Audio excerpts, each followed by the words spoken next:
In the annals of history, few names resonate as strongly as Salahuddin Ayobi. Known in the West as Saladin, he was a 12th century Muslim leader who emerged from the turbulent world of Middle Eastern politics as a champion of his faith. Born into the prominent Ayyubid dynasty, he rose to prominence during a time of intense political and social upheaval. Now, imagine a time when the city of Jerusalem, a melting pot of cultures, religions, and histories, was under the control of the Crusaders.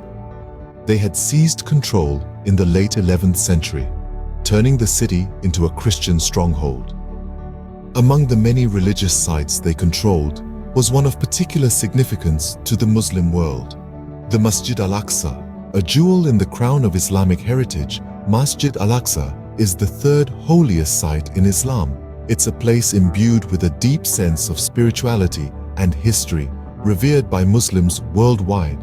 However, during the Crusades, it became a symbol of the Christian conquest of Jerusalem.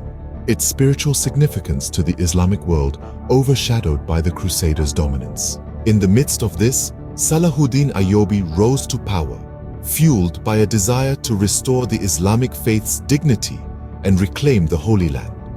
He unified the Muslim world under his leadership, building a formidable army that would challenge the might of the Crusaders. In the year of 1187, after years of strategic planning and careful diplomacy, Salahuddin launched his offensive against the Crusaders.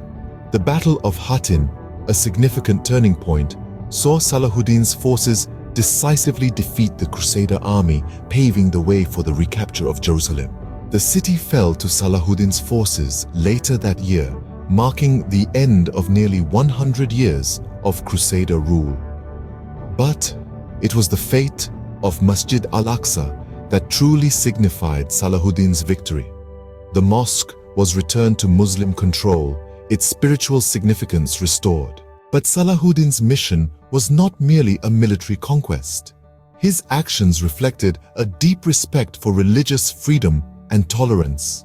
Despite the bitter conflict, he ensured the city's Christian and Jewish inhabitants were treated with dignity, allowing them to continue practicing their faiths.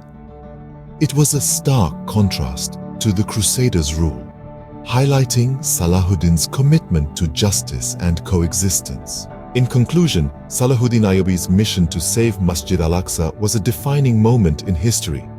It was a mission driven by faith, resilience, and a deep sense of justice. Salahuddin did not just reclaim a city or a mosque, he restored dignity to his faith and set a precedent for religious tolerance and coexistence. His legacy continues to inspire, reminding us that even in the face of adversity, it's possible to uphold the principles of justice, respect, and tolerance.